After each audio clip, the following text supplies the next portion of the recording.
नमस्कार, भोपाल तक में स्वागत है। पूरा प्रदेश भीषण गर्मी की चपेट में है। लोग त्रस्त हैं भीषण गर्मी और लू की चपेट से। प्रदेश में बिजली की आपूर्ति और बिजली बिल झटका पर झटका मार रहा है। लोगों का कहना है स्मार्ट मीटर जब से आया है बिजली बिल ने सताया है। क्या है स्मार्ट मीटर? जनता की समस्याओं का कैसे होगा निदान?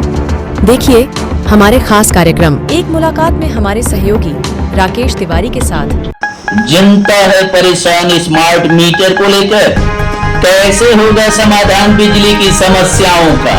एक मुलाकात डी मुकेश महोबिया के साथ। गर्मी के दिनों में सूरज तप रहा है, जनता करा रही है, लेकिन सबसे प्रमुख मुद्दा वर्तमान समय में देखने को मिल रहा है तो विद्युत की समस्याएं, चाहे वो शहर हो चाहे ग्रामीण क्षेत्र हो, काफी मूलचूल परिवर्तन करने के लिए विद्युत मंडल लगातार प्रयास करता रहता है, लेकिन सफलताएं विफलताएं जिस प्रकार से मिलती आ रही हैं, कहीं ना कहीं जनता इससे उद्वेलित हो रही है। अगर आज हम कटनी जिले की बात करें तो कटनी जिले में विभिन्न प्रकार के आयामों को लेकर के और सबसे प्रमुख मुद्दा कटनी जिले के लिए स्मार्ट मीटर को लेकर के आ रहा है। आज मेरे साथ विद्युत वितरण कंपनी के डी हमारे साथ बैठे हैं। क्या है स्मार्ट मीटर की मुख्य भूमिका, उन्हीं से जानते हैं। नमस्कार सर।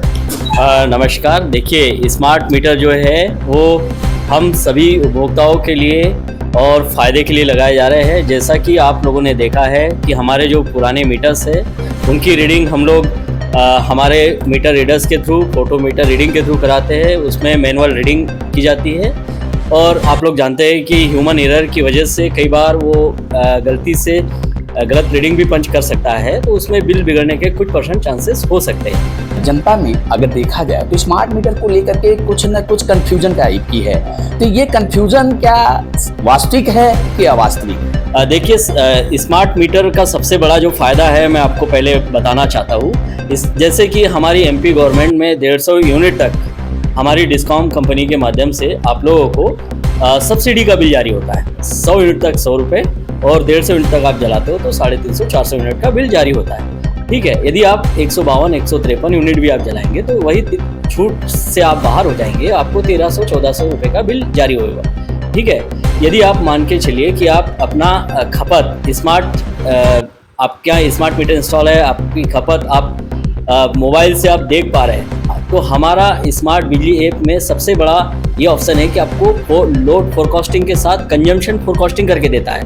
यानी जो आपके बिजली जलाने खपत पर डे की जो खपत है उसके आधार पे वो जिस डेट पे आप देखोगे वो बता देगा कि आज दिनांक तक आपने इतनी बिजली जलाई और बचे हुए दिनों में आप इतनी बिजली जलाने वाले हो। और एग्जाम्पल के लिए आप देखते हैं, आप किसी महीने की 25 तारीख को खड़े हैं, ठीक, और आपने मान लो 25 तारीख तक 130 यूनिट जलाई, आपके पास 5 दिन बचे हुए हैं। 5 दिन में यदि आप 20 यूनिट जला लेते हैं, 20 यूनिट से कम रखते हैं अपनी खपत, कुछ दिन आप कंट्रोल कर लेंगे 5 दिन, और 20 यूनिट से कम आता है तो आपको छूट का बिल मिलेगा 150 यूनिट तक। और यदि मान लो आपके स्मार्ट मीटर नहीं लगा है, आप मोबाइल पे जानकारी नहीं देख पाएंगे, तो क्या होगा, आपको मान लो आप 20 यूनिट की जगह 22 यूनिट जलाओगे। इस समय की थोड़ी सी कमियां हैं।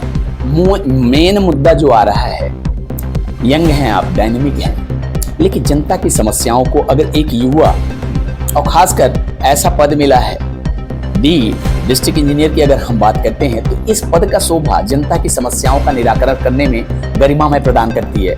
अगर आज हम कटनी जिले के वार्ड नंबर 1 की बात करते हैं तो वहाँ गली 4 नंबर 5 नंबर में लो वोल्टेज की समस्या है। जनता का साफ ये कहना है कि हम महीनों से पानी बोर नहीं चल पा रहा है, तो इन समस्याओं से अवगत कराना मेरा भी एक फर्ज है।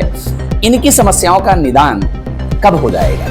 देखिए, 14 तारीख को हमारे पास शिकायत आई थी, हमने यही मेंटेनेंस और टीम को भेजा था, वहाँ कुछ मेंटेनेंस कराया गया है और बहुत सारे लोगों से स्टेटमेंट भी लिए। उन्होंने कहा कि अब समस्या का समाधान हो गया है। अभी कुछ एक वीडियो वायरल हो रहा था, एक उपभोक्ता के माध्यम से आपका और उपभोक्ता के बीच में कोई कनेक्शन को लेकर के बातें चल रही थी।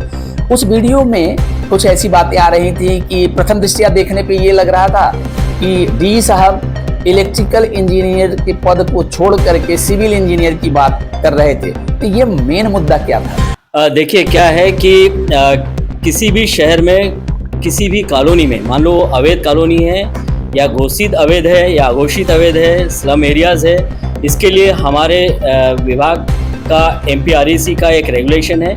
रेगुलेशन में इसके इलेक्ट्रिफिकेशन के प्रावधान किए गए हैं। जैसे किसी अवैध कॉलोनी में विद्युतीकरण के लिए 4.6.1, 4.6.2 रेगुलेशन की ये 2 धाराएं हैं, इसमें नए कनेक्शन जारी करने के प्रावधान दिए गए। उसी के संबंध में हमारे द्वारा उपभोक्ताओं को जानकारी दी जा रही थी और इसमें पहले से वहाँ कुछ ऐसे कनेक्शनधारी है जिनके द्वारा TC के कनेक्शन दूर दूर तक उपयोग किए जा रहे हैं, जिसके कारण वहाँ वोल्टेज की समस्या उन लोग को हो रही है। तो उन्हें इस संबंध में मेरे द्वारा जानकारी दी जा रही थी कि भैया कॉलोनाइजर की जिम्मेदारी रहती है कि वो विद्युतीकरण कराए। चलो ठीक है, विद्युतीकरण नहीं हुआ है तो आप सब मिल के भी प्रॉपर उसमें जो नियमों में जो प्रावधान दिया गया है उसके आधार पर आप विद्युतीकरण कराया जा सकता है। इसी समय किसी ने चुपके से वीडियो बना लिया है, उसकी जानकारी मुझे बिल्कुल भी नहीं थी।